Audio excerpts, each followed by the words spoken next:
नमो नमः प्रिय विद्यार्थियों, आज की कक्षा में आपका स्वागत है। हम पढ़ रहे हैं संस्कृत शैमोशी द्वितीय भाग और संस्कृत शैमोशी द्वितीय भाग का आज हम तृतीय पाठ पढ़ेंगे और तृतीय पाठ का नाम है शिशु लालनम। तो शिशु लालनम जो एक नाटक के रूप में हमारा पाठ है और यह कौन से ग्रंथ से लिया गया है? तो यह लिया गया उस ग्रंथ का नाम है कुंदमाला। तो यह कौन से ग्रंथ से उद्धृत किया गया है? कुंदमाला। और इसके लेखक कौन है कुंदमाला के? दिंगनांग। तो दिंगनांग द्वारा लिखी गई विचलित जो बुक किताब है वो कौन सी? कुंदमाला है। उससे यह लिया गया है शिशु लालनम पाठ। पढ़ लेते हैं पाठ परिचय। प्रस्तुत पाठ कुंदमाला इति नाम्नो दिंगनाग विचलितस्य संस्कृतस्य प्रसिद्ध नाटक ग्रंथस्य पंचम अंका संपादनम कृत्वा संकलितो अस्ति। मतलब ये जो पाठ है शिशु लालनम वो कुंदमाला से लिया गया है और कुंदमाला के लेखक है दिंगनांग। और उनका जो प्रसिद्ध नाटक का ग्रंथ है दिंगनांग का, उसके कौन सा नाटक है? कुंदमाला में नाटक लिखा है। उस नाटक के पंचम अंक से लिया गया है। विभिन्न नाटक होता है, बड़ा नाटक होता है तो उसके अलग अलग अंक में विभाजित कर देते हैं। तो यह जो अपना शिशु लालनम पाठ लिया गया है वो कौन से अंक से लिया गया है? पंचम अंक से, यानी पांचवें अंक से लिया गया है।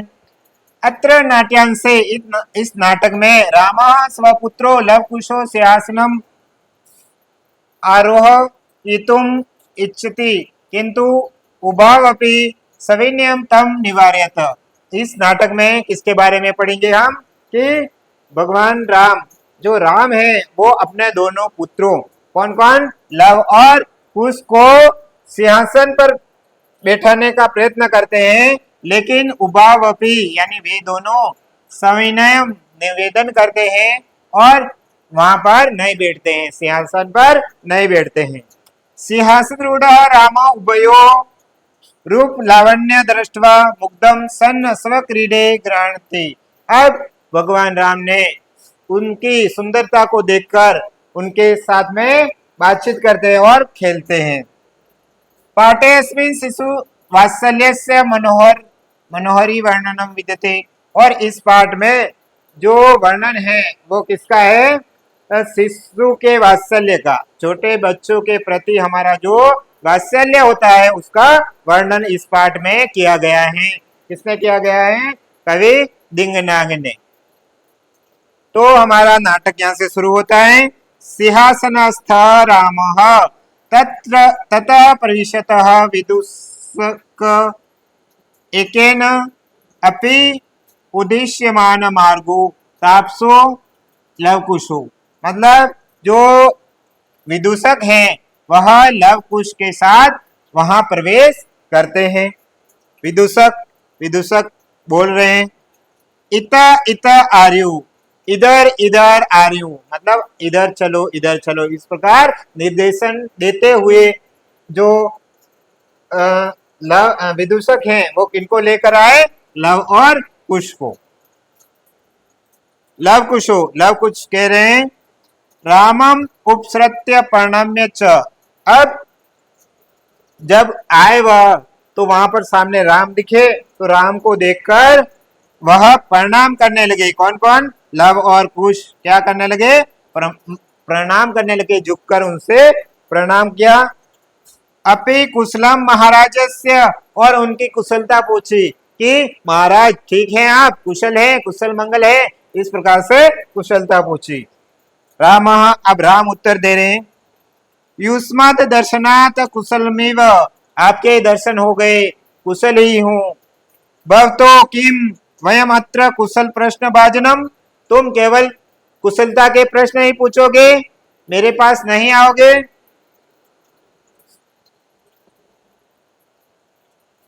इस प्रकार से कौन कह रहा है? राम कह रहे हैं। तो केवल तुम प्रश्न कुशलता के प्रश्न ही पूछोगे, पास में नहीं आओगे, इस प्रकार से। एवं न पुनर्तिथि जन समुचितस्य कंठ लेशस्य परिवज्य अहो हृदयग्राही स्पर्श। अब उनको दोनों को पास में बुलाते हैं और उनको क्या करते हैं, गले से लगाते हैं। कौन लगाता है, राम है वो लव कुश दोनों को कहाँ गले से लगाते हैं और उनको उनका जो स्पर्श है वो कैसा लगा, हृदय ग्राही स्पर्श। तो बच्चों यहाँ पर ध्यान रखना है, ये विशेषण विशेष्य के शब्द है दोनों, हृदय ग्राही और स्पर्श। तो इसमें एक तो है विशेषण और एक है विशेष्य। तो मैंने आपको तरीका अगले पाठों में बता दिया है। तो आप ही बताओ इन दोनों में विशेषण कौन सा है और विशेष्य कौन सा है। तो विशेष्य होता है उसकी अपन विशेषता बताते हैं और विशेषण शब्द से उसकी विशेषता बताई जाती है। तो यहाँ आप अर्थ करोगे तो हृदय ग्राही, हृदय को छू लेने वाला स्पर्श। तो स्पर्श कैसा है, हृदय को छू लेने वाला है। तो यहाँ विशेषण हो गया वो कैसा, हृदय कैसा है, तो हृदय को हृदय ग्राही है। तो इस प्रकार से ये तो हो गया विशेषण और स्पर्श हो गया विशेष्य। तो परीक्षा में विशेषण विशेष से पूछे जाते हैं अपने सिलेबस में, तो आपको इनका ध्यान रखते हुए आगे बढ़ना है। विशेष्य, विशेषण और विशेष्य। तो यहाँ हृदय ग्राही विशेषण हो गया और स्पर्श क्या हो गया, विशेष्य हो गया। तो बढ़ते हैं आगे।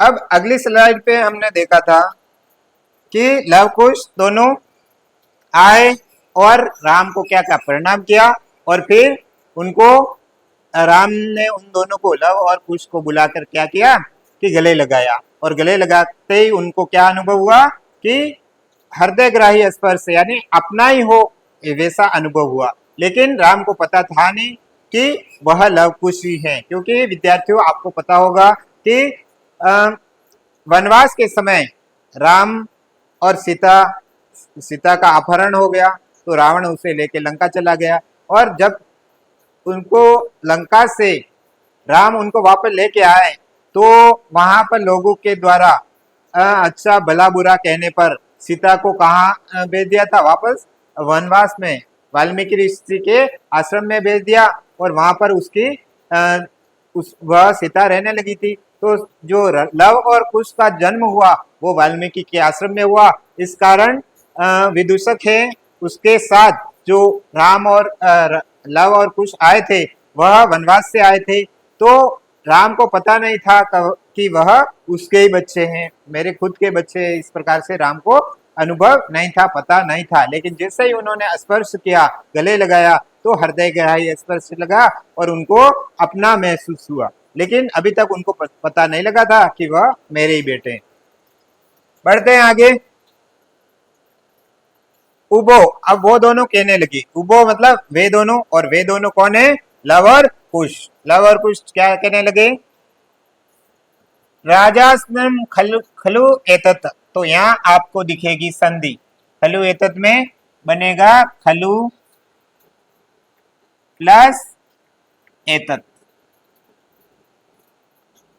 कौन संधि है, यण संधि, क्योंकि वह के साथ आधा अक्षर है तो कौन संधि हुई, यण संधि। तो खलु एतत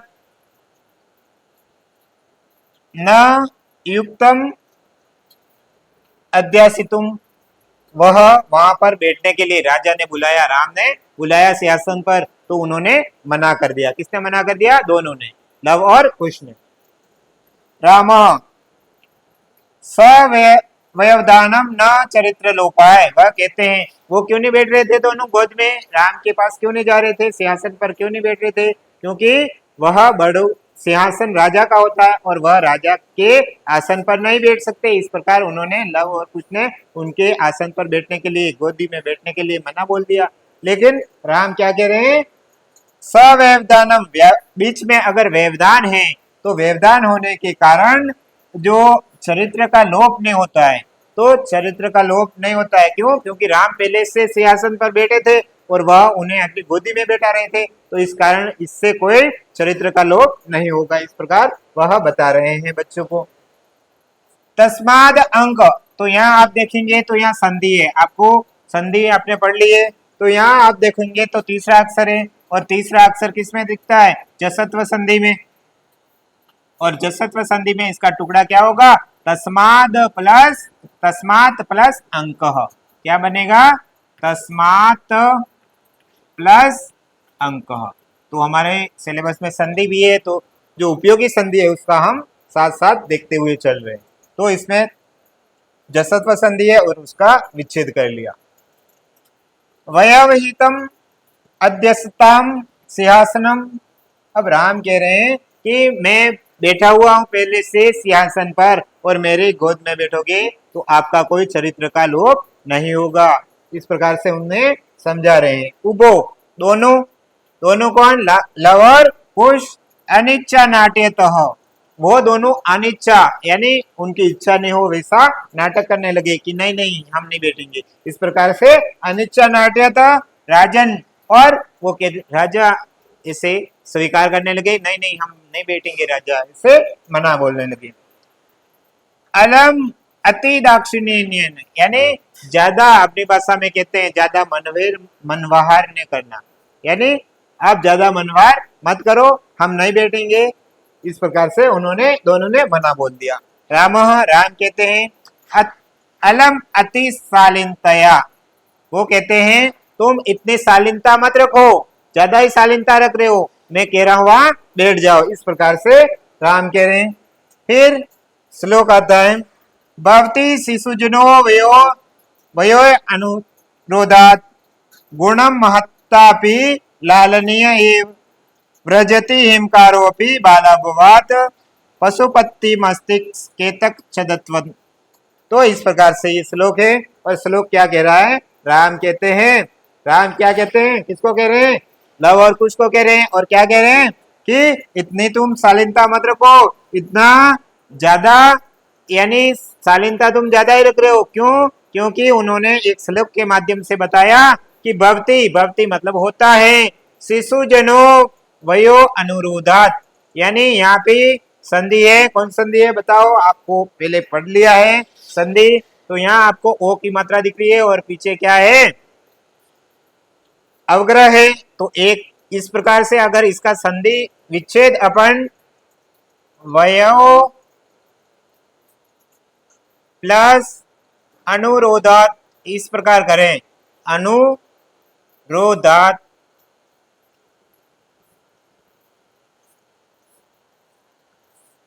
इस प्रकार किया जाए तो ये क्या हो जाएगा?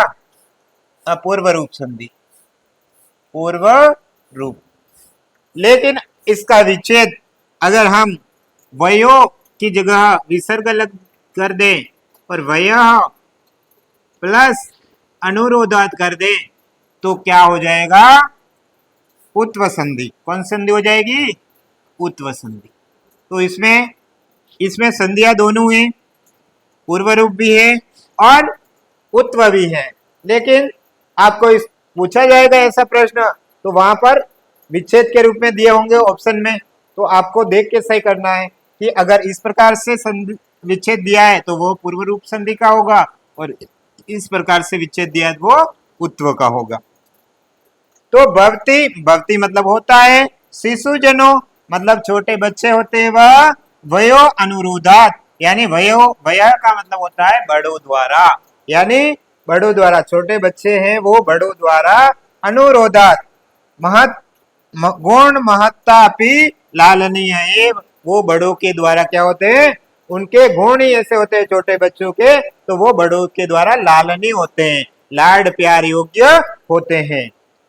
व्रजति हिमकारो अपि बाल अपवाद, व्रजति मतलब धारण किया, हिमकारो अपि मतलब, हिमकारो अपि मतलब चंद्रमा को, बाल भावात बाल्यकाल में, पशुपति शिव ने, मस्तक के छदत्वम यानी केतकी के जो फूल होते हैं शिव जी के सिर पर धारण किए हुए, वहां पर छोटे होने के कारण, बाल्यकाल में होने के कारण जो चंद्रमा थे उनको शिव जी ने अपने सिर पर धारण किया था। तो इस प्रकार से इस श्लोक से समझाकर वो राम है वो लव कुश को समझा रहे हैं कि जिस प्रकार छोटे बच्चे होते हैं वो बड़ों के द्वारा लालनीय होते हैं, जिससे कि जो चंद्रमा थे वो छोटे थे, लालनीय थे, उसी कारण भगवान शिव ने उनको चंद्रमा को अपने सिर पर धारण किया।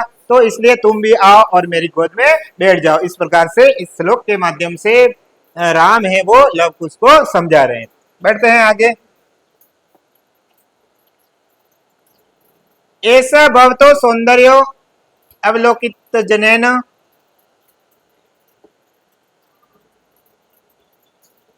एषः भवतो सौंदर्य अवलोकित जनेन कौतूहलेन पृच्छामि। अब अक्षत्रिय कुल पितामहयो सूर्य चंद्रो को वा भवतो वंशस्य करता। अब अगला प्रश्न, उन्होंने बैठने के लिए गोद में मना कर दिया, तो राम ने अगला प्रश्न पूछा। क्या पूछा? कि तुम्हारे सौंदर्य तो बहुत ही प्रभावित करने वाला है, आपका सौंदर्य वो कैसा है? प्रभावित करने वाला है, लेकिन बताओ, मैं पूछता हूँ, कौतूहल पूछता हूँ कि आपका कुल कौन सा है? अक्षत्रिय कुल। आप अक्षत्रिय कुल के मालूम होते हो। पितामहयो सूर्य चंद्रयो को वा भवतो वंशस्य करता, यानी आपके जो वंश के, आपका वंश कौन सा है? आपके वंश कौन सा है? सूर्यवंशी हो या चंद्रवंशी हो? आपका वंश कौन सा है? इस प्रकार से राम पूछते हैं। तो लव उत्तर देता है भगवान सहस्त्र अदिति। तो यह पर्यायवाची है। पर्याय पदम में किसका पर्याय पदम है? सूर्य का। किसका? सूर्य का। तो आपको ध्यान रखना है, ये गद्यांश दे दें और दे दें कि सूर्य पदस्य पर्याय पदम किम, पर्याय पदम किम। जो सूर्य शब्द है उसका पर्यायवाची शब्द कौन सा है? तो सूर्य शब्द का पर्यायवाची क्या मिल जाएगा आपको? सहस्त्र अदिति, मतलब हजारों किरणों वाला। तो हजारों किरणों वाला किसको कहा जाता है? सूर्य को कहा जाता है। तो यहाँ जो सहस्त्र अदिति है वह सूर्य का पर्यायवाची है। तो लव ने उत्तर दिया। राम ने प्रश्न पूछा था कि आपके वंश का कर्ता कौन है, मतलब कौन से वंश के हो? तो लव ने उत्तर दिया कि सूर्यवंशी। सूर्य सीधा ने कहा, पर्यायवाची के रूप में उत्तर दिया था सहस्त्र अदिति। तो हमने इसका उसको सूर्य से जोड़ दिया। तो उनका वंश कौन सा था लव कुश का? कि सूर्यवंशी थे, और भगवान राम भी कौन से थे? सूर्यवंशी थे। तो उनका वंश मिल गया। तो अब आगे क्या बात करते हैं देखते हैं। राम कहते हैं कथम सम महत्व समान अभिजनो संवर्तो। अब वह कहते हैं क्यों हमारा, वो विदुषक से कहते हैं कि क्यों हमारे इन बच्चों का और मेरा जो वंश है वो एक जैसा क्यों मिल रहा है? क्योंकि राम भी सूर्य वंश के थे और उन्होंने भी उत्तर दिया सहस्त्र अदिति। तो उनका भी वंश कौन सा हो गया? सूर्यवंशी। तो अब वो दोनों आपस में विदूषक से कहने लगे राम के क्यों कथम, यानी क्यों इनका समान अभिजनो संवर्तो, यानी हमारा जो कुल है वो समान कैसे मिल रहा है? विदूषक कहते हैं किम द्वयोर अपि एकमेव प्रतिवचनम।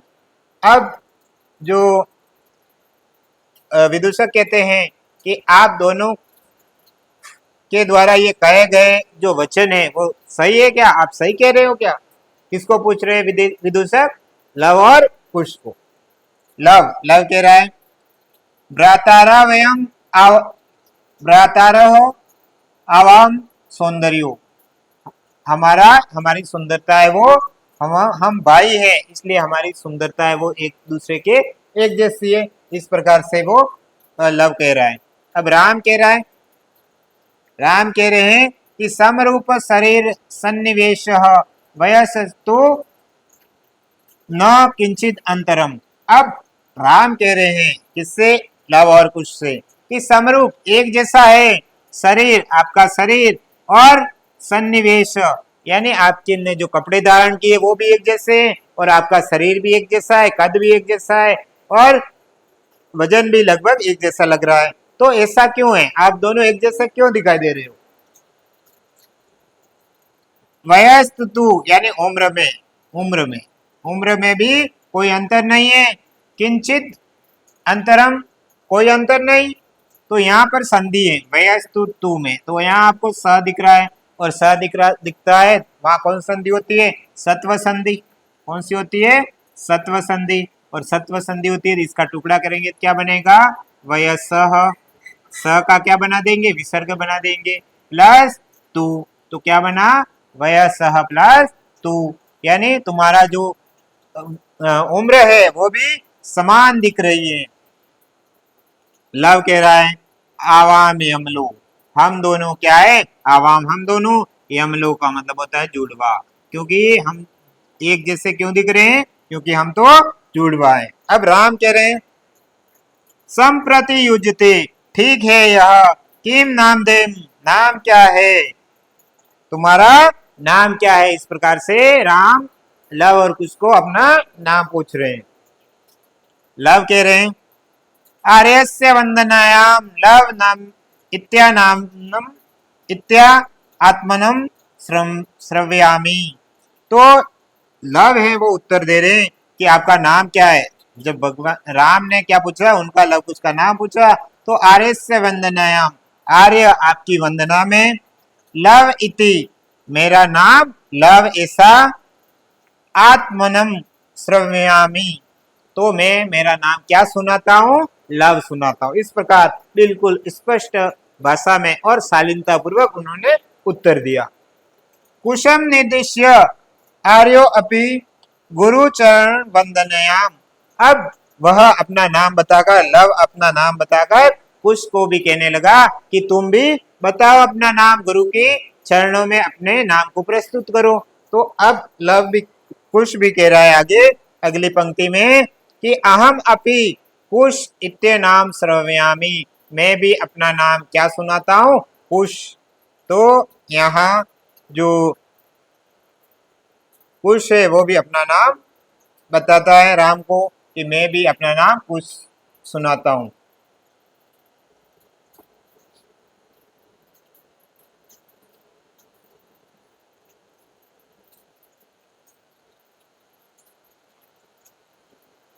यहाँ से हो गया था हमारा वक्त, तो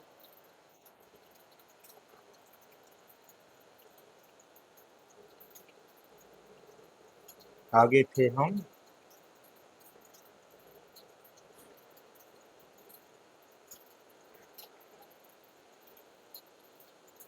यहाँ हो गया था सहस्त्रदिति, कुछ नाम सुना रहा था,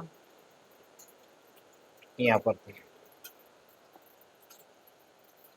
चलो विद्यार्थियों, तो कुश अपना नाम सुना रहा था, कुश ने क्या कहा कि अहम अपि मैं भी, कुश इति आत्मनाम श्रवामि मैं भी अपना नाम है वो क्या सुनाता हूँ, कुश।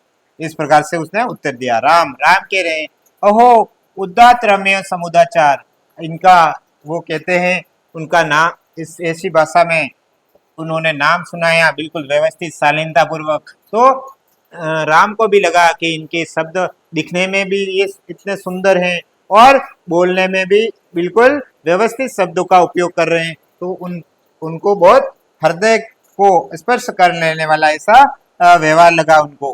तो वो कहते हैं राम कि अहो, उनको आश्चर्य हुआ, उदात रम्य समुदाचार, क्या आचरण है, क्या सदाचार है। तो उनका सदाचार, उनको बच्चों की जो भाषा है, बोलने का तरीका है, वो उनको राम को बहुत पसंद आया। तो यहाँ बच्चों ये ध्यान रखना है आपको, यहाँ पर जो है वो विशेषण विशेष्य शब्द आ गए, और विशेषण और विशेष्य में जो विभक्ति और वचन काम में आते हैं वो एक जैसे आते हैं। तो इन दोनों में एक तो विशेषण है और एक विशेष्य है। तो आप यहाँ देखोगे समुदाचार कैसा था, उनका सदाचार था वो कैसा था, तो उदात रम्य, यानी हमें भी उनके से सीखना चाहिए, ऐसा उदात रम्य समुदाचार था। तो ये तो हो जाएगा विशेषण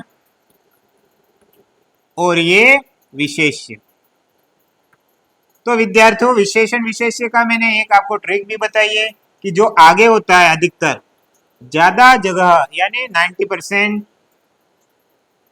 गद्यांश में, कहा बात कर रहे हैं हम, गद्यांश में, गद्यांश में 90% जगह जो आगे होता है वो विशेषण होता है और जो बाद में होता है वो विशेष्य होता है। लेकिन 10% की गारंटी नहीं है कि वो पीछे भी हो सकता है। वो अर्थ करोगे तो आप परफेक्ट उत्तर निकलेगा, लेकिन आपको अर्थ नहीं आ रहा है तो आप ये ट्रिक लगा सकते हो कि आगे होता है वो क्या होता है, विशेषण, और बाद में होता है वो विशेष्य। तो राम को उनका आचरण कैसा लगा, उदात्त रम्य। किम नामदेव भवतो गुरु। अब राम पूछते हैं कि आपके गुरु का क्या नाम है। तो फिर लव और कुछ आगे अगली लाइन में उत्तर देते हैं, ननु भगवान वाल्मीकि। तो वो दोनों उत्तर देते हैं, लव उत्तर देता है उसका कि हमारे गुरु का नाम क्या है, भगवान वाल्मीकि। क्योंकि वो लव और कुछ थे, वाल्मीकि आश्रम में रहते थे, तो वो ही उनका ज्ञान देने का काम करते थे। तो उनके गुरु भी कौन हुए, वाल्मीकि। राम पूछते हैं वापस, कैन संबंधन, किस कारण वो तुम्हारे गुरु हुए, कैसे गुरु हुए तुम्हारे। तो लव उत्तर देता है, उपनयोपदेशेन, यानी जो उपनयन संस्कार है वो हमारा किसने किया है, तो वह वाल्मीकि ने किया, इसलिए वाल्मीकि वह हमारे गुरु है। इस प्रकार से उत्तर देते हैं।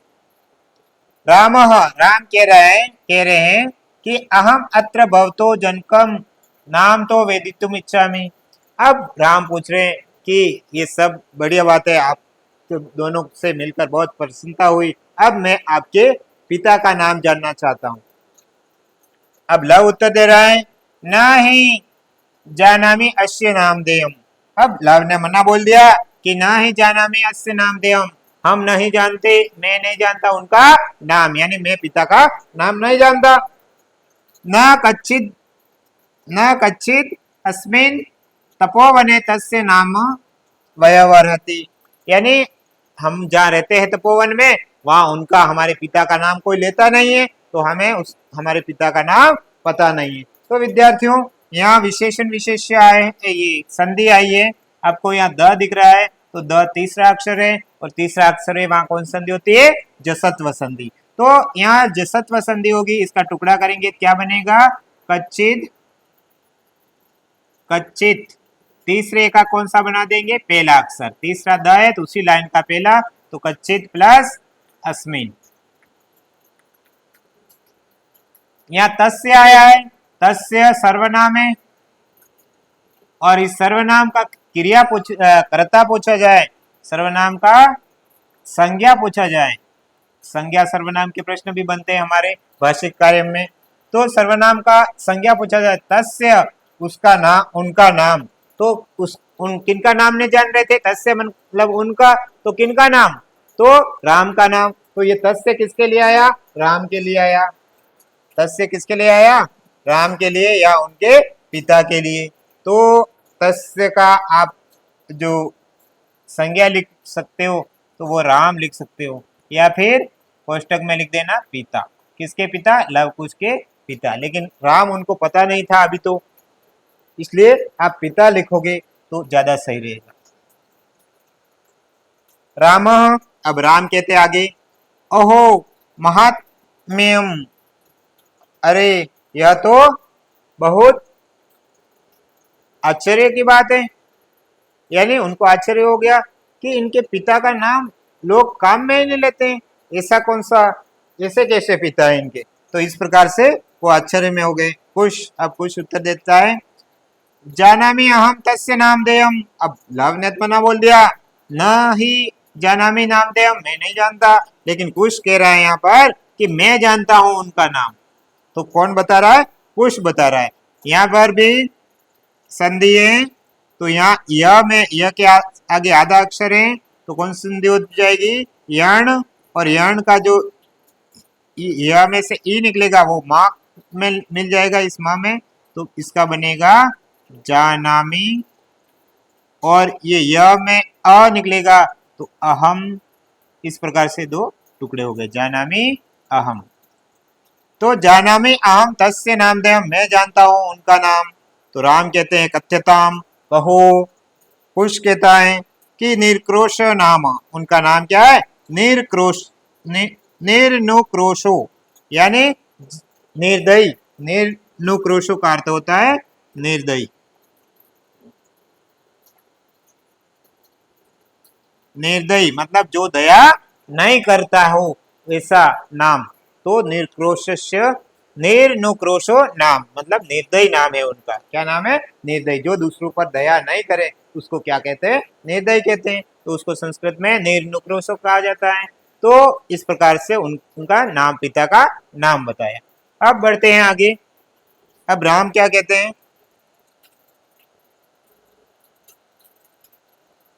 निर्नुक्रोशो तक हो गया हमारा। अब राम कहते हैं वयस्य अपूर्व खलुम नामधेयम। वह कहते हैं राम कि वास्तव में यह तो अद्भुत नाम है। ऐसा कैसा नाम है कि निर्क्रोशो, निर्दयी नाम है। विदूषक, अब विदूषक कह रहा है कि विचिंते, सोच कर कहता है विदूषक, एवं तावत प्रशामी, और कुछ समय विदूषक सोचते हैं और फिर पूछते हैं बच्चों से वापस लव और कुछ से पूछते हैं कि निर्क्रोशस्य इति क एव बनति, यानी निर्क्रोश इस नाम से कौन पुकारता है, उनको इस नाम से कौन पुकारता है। तो कुछ कहता है कि अम्बा, अम्बा मतलब माता। कौन पुकारता है उनको, इस निर्क्रोश के नाम से कौन पुकारता है तुम्हारे पिता को। तो कुछ ने उत्तर दिया अम्बा मतलब उनकी माता पुकारती है। अब विदूषक कहते हैं वापस कि किम कुपिता एव बनती उत प्रकृति स्थिता। तो अब वापस विदूषक ने प्रश्न किया, वह क्रोधित होती है तब कहती है या फिर साधारण रूप से हर समय इसी नाम का को काम में लेती है। तो कुछ कहता है यदा वयम बाल भाव जनितम किंचित अविनय पश्यति तदा एव अधि अक्षिपति निर्क्रोशस्य पुत्रो मां चपलम चापलम इति। अब कुछ ने बताया कि यदि हम यद्य वयम, या दीर्घ संधि है, यद्य वयम बाल अभवात, छोटे होने का, यदि हम छोटे होने के कारण किंचित विनयम, कुछ गलत कर देते हैं,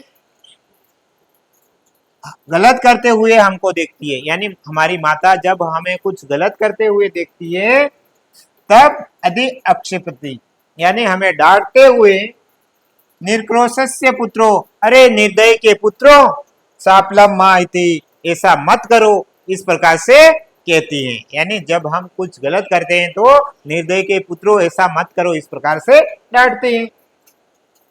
विदूषक, अब विदूषक कह रहा है कि एतयो अधि पितुर निर्क्रोश इति नामधेयम एतयो जननी तेन अवमानिता निर्वासिता एतेन वचनेन द्वार को निर्वचती। तो अब जो विदूषक हैं उनको, बच्चों को इस प्रकार की बातचीत करके उनको पता लगा कि वह ऐसा ऐसा कहकर बच्चों को क्यों डांट रही होगी लव कुश को, तो वह उस पर क्रोधित होगी। किस पर, उनके पापा पर, उनके पिता पर क्रोधित होगी। क्योंकि वह उनके पिता ने उनका अपमान क्या होगा, उनकी माता का अपमान क्या होगा, इसलिए वह इस प्रकार के शब्दों के द्वारा उनको